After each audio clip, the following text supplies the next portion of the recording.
That's a very nice rendering, Dave. I think you've improved a great deal. Can you hold it a bit closer?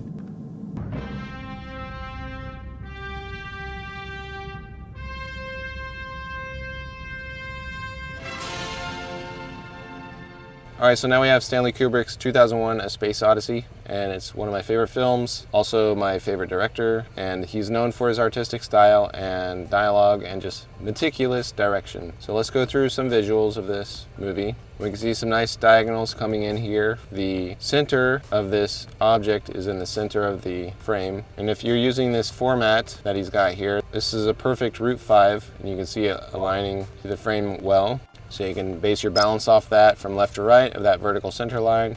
You can parallel diagonals or just create your own diagonals like he's got here. But these are all broke diagonals, and you can see how he's playing the contrast of this moon here on the left side, and then the other spaceship on the right side of this vertical center line. Also has a diagonal in the moon here. So if you want to learn more about this stuff, I do have links in the description below. It all supports the channel and keeps the content flowing, so I really appreciate it.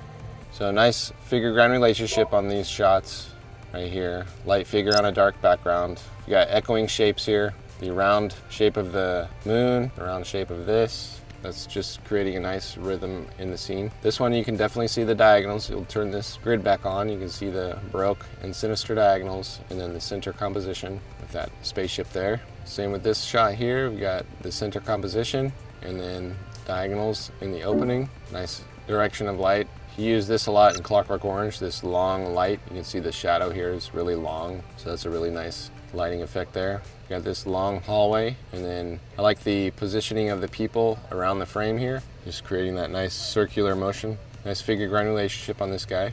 A nice step, how the size goes from large to small and into the distance. This shot's pretty cool. Aspective view of each character, that lighting effect. It's got that side lighting. Nice figure-ground relationship. And we've got size variation, creating a hierarchy, most important, and then it goes down to smaller sizes, which are least important. And the way they're walking, coming down this way, aerial perspective, these lens flares here. And you can see if we turn this grid back on, you can see how they're balancing the shot with the contrast of the lights, and then the moon, this is in the center, and then this moon is on the right side, and that's the vertical center line. And they're all walking from the right to the left side, going down. Nice shot creating depth. We call this FGR reversal, where it's blurry in the foreground, and the objects in the distance are actually in focus, creating that nice depth, like we're in the scene with them, walking with them. An aspect of view, aerial perspective, nice figure-ground relationship. Certainly no one could have been unaware of the very strange stories floating around before we left. Rumors about something being dug up on the moon. I never gave these stories much credence.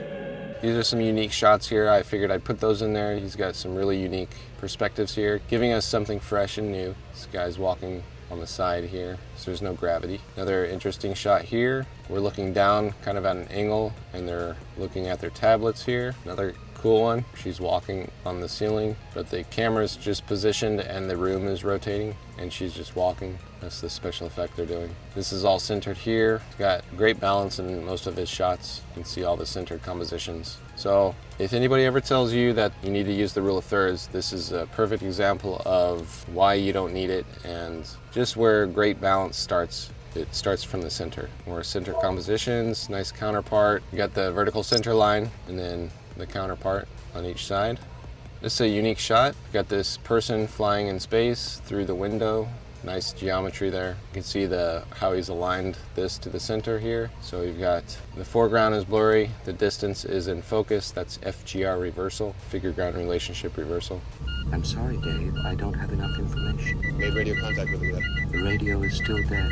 Hello, Hal, do you read me? Nice center shot, nice figure-ground relationship, aerial perspective with these lens flares.